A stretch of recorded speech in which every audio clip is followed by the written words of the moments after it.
Hello guys, welcome है आप सभी लोगों का एक बार फिर से पीएनबी बीसी यूट्यूब चैनल पर। गाइस, पीएनबी की तरफ से एक बहुत ही बड़ी अपडेट निकल कर आ रही है अपने सभी पीएनबी सीएसपी संचालकों के लिए और फिर अपने जीरो बैलेंस अकाउंट खाता धारक हैं उनके लिए।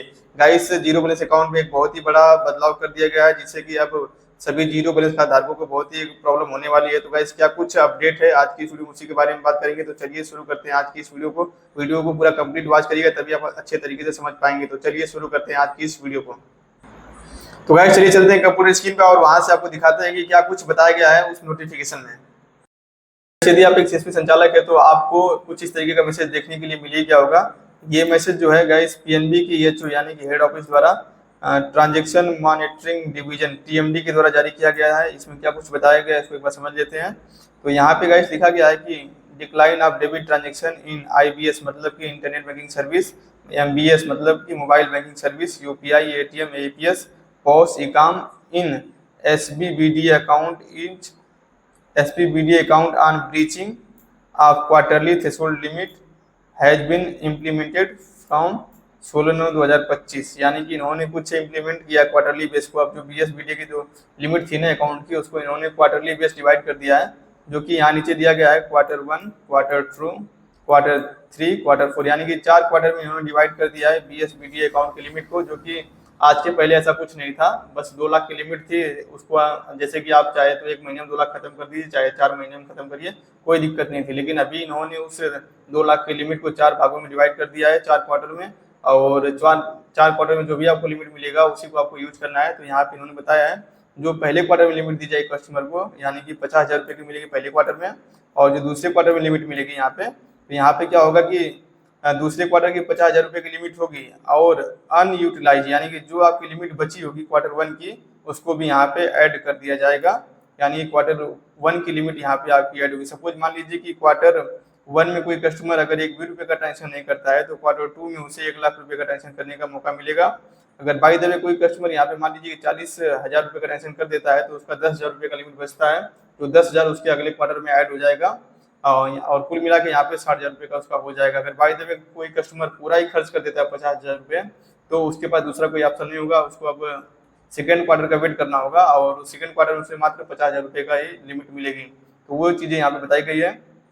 और नीचे जो Q3 है, यहाँ पे वही चीज़ें हैं कि 50,000 रुपये प्लस अनयूटिलाइज Q1, Q2 की लिमिट को ऐड किया जाएगा अगर आपकी लिमिट बची है तब। वैसे ही आपके Q4 में होगा 50,000 तो आपको मिलेगा ही मिलेगा, और साथ में आपका अगर Q1, Q2, Q3 का अगर कुछ भी लिमिट बचा है तो वो उसको ऐड किया जाएगा, और उस तरीके से आप ट्रांजेक्शन करेंगे। तो इस तरीके से लास्ट में है फाइनेंशियल ईयर, तो टोटल आप 1 साल में कुल 2 लाख रुपये का ट्रांजेक्शन करेंगे इस क्वार्टर के हिसाब से। यानी कि 4 भागों में आपके पैसे को डिवाइड कर दिया गया है, 50, 50, 50, 50 करके।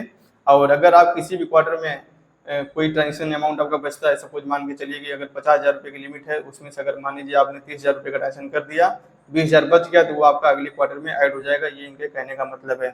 अब नीचे देखिए बताया गया है प्रोसीजर ऑफ इनेबल ट्रांजेक्शन। अगर बाई द वे किसी का थ्रेशोल्ड लिमिट ब्रीच होता है तो वो लोग कैसे इसको इनेबल करवाएंगे उसके बारे में बताया गया है। तो सबसे पहला जो बताया गया है यहाँ पे, threshold limit breach within 1 year of account opening date. अगर बाय द वे किसी कस्टमर की जो थ्रेशोल्ड लिमिट ब्रीच हो रही है 1 वर्ष के भीतर, अकाउंट ओपनिंग करवाने के 1 वर्ष के भीतर, तो उनको क्या करना है यहाँ पे बताया गया है। Online debit transaction shall be automatically restore in the subsequent quarter based. ये तो क्वार्टर बेस जो उनका है ट्रांजेक्शन, वो तो रीस्टोर हो ही जाएगा क्वार्टर बेस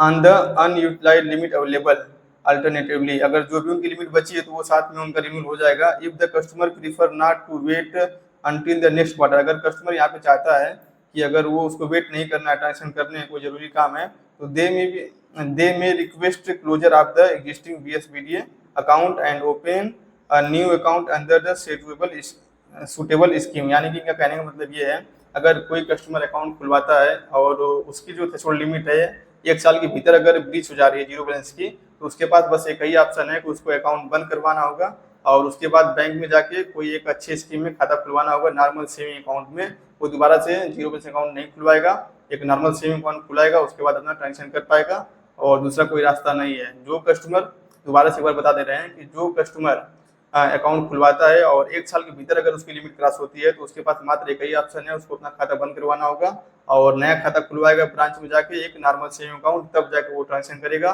दूसरा कोई रास्ता नहीं है लिमिट बढ़ाने का। तो ये चीज़ें यहाँ पे ये क्लियर कर रहे हैं। और नीचे बात कर रहे हैं threshold limit breach after 1 year of account opening date.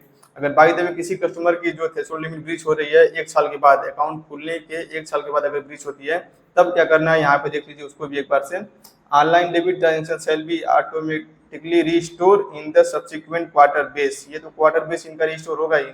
On the unutilised limit available, जो भी उनकी लिमिट बची हुई पिछले क्वार्टर की, तो उसके साथ ऐड होके वो फिर से रिस्टोर हो जाएगा। But the existing BSBD account may be converted to another suitable saving account upon customer request. अगर कस्टमर चाहे 1 साल के बाद अपने जो भी BSBD अकाउंट को किसी दूसरे स्कीम में कन्वर्ट कराना, तो वो करवा सकता है। यहाँ पे कोई प्रॉब्लम, तो यहाँ पे 2 केस बनती है। एक केस ये है कि अगर कोई कस्टमर नया खाता खुलवाया और 3-4 महीने में अगर उसकी लिमिट पूरी हो गई तो उसको खाते को बंद करवाना होगा और एक नया खाता खुलवाना होगा, तभी वो ट्रांजेक्शन कर पाएगा। दूसरा कोई उपाय नहीं है।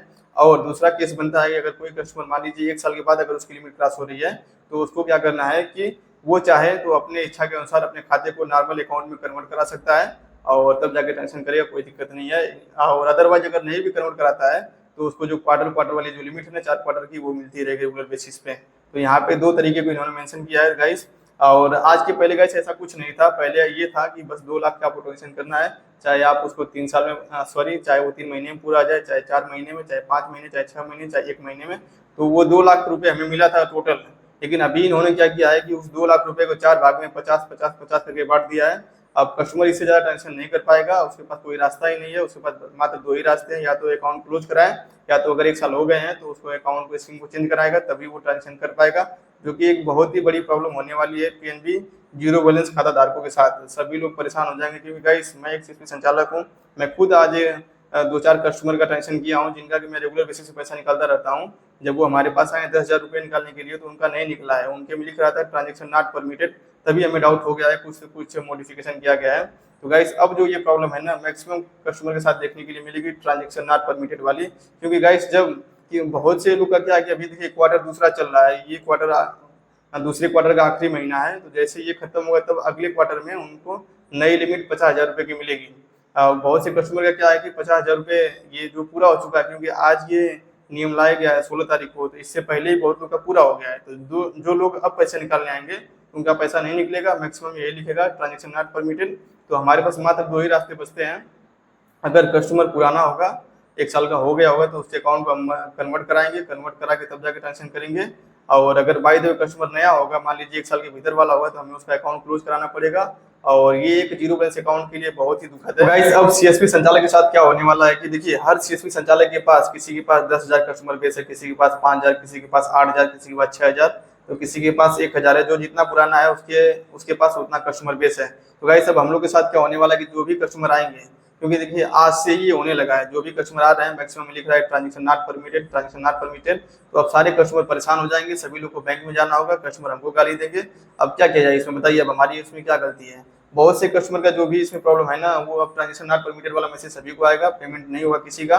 तो अब देखिए ये जो ट्रांजेक्शन मॉनिटरिंग डिवीजन, यानी जो PNB का TMD डिवीजन है, उन्होंने मान लीजिए जो भी उनका क्राइटेरिया, जो भी दिमाग यहाँ पे काम किया हो, जो भी अपने अकॉर्डिंग उन्होंने लाया है, तो वो तो ठीक ही है। लेकिन उनको कुछ एक बीच का रास्ता निकालना चाहिए था, जहाँ से कस्टमर को भी न कोई प्रॉब्लम हो और ना ही एक CSP संचालक को प्रॉब्लम हो। कुछ इस प्रकार का उनको रास्ता निकालना चाहिए था। लेकिन यहाँ पे देखिए मामला पूरा गड़बड़ है।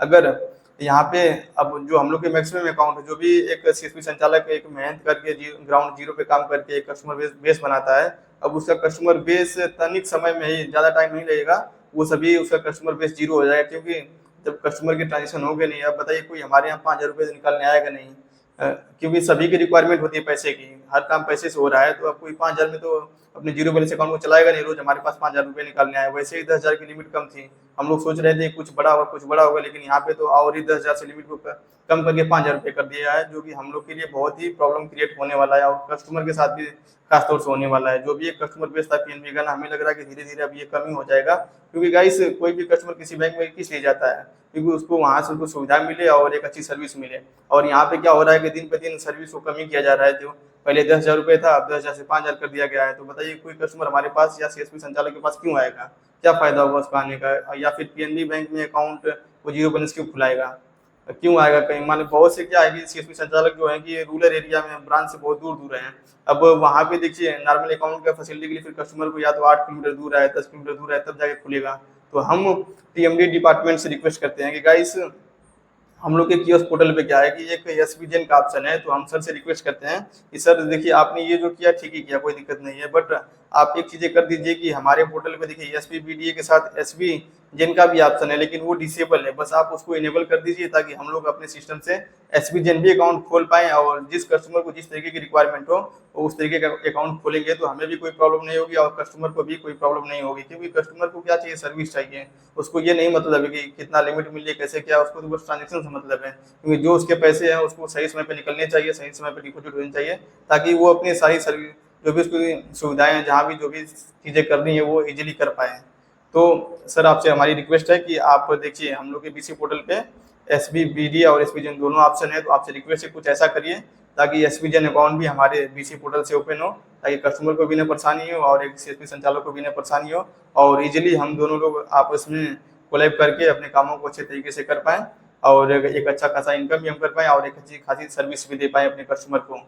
तो गाइस आज की इस वीडियो को यहीं रखते हैं, और हम आप सभी से रिक्वेस्ट करते हैं जो भी इस वीडियो को देख रहे हैं इसको ज़्यादा से ज़्यादा फॉरवर्ड करिए ताकि लोगों तक पहुँचे, और खास तौर से पीएनबी के टीएमडी डिपार्टमेंट जो भी उनका डिवीजन है वो वहाँ तक पहुँचे, और वो लोग एक अच्छा खासा सही एक जो भी निर्णय लेके एक अच्छा एक्शन ले ताकि एक सही रास्ता निकल पाए और यहाँ से कस्टमर की परेशानी और एक सीएसपी संचालक की परेशानी का सोल्यूशन निकल पाए। तो गाइस आज की इस वीडियो को यहीं रखते हैं, मिलते हैं अगली वीडियो में, तब तक के लिए थैंक यू, अपना ध्यान रखिएगा।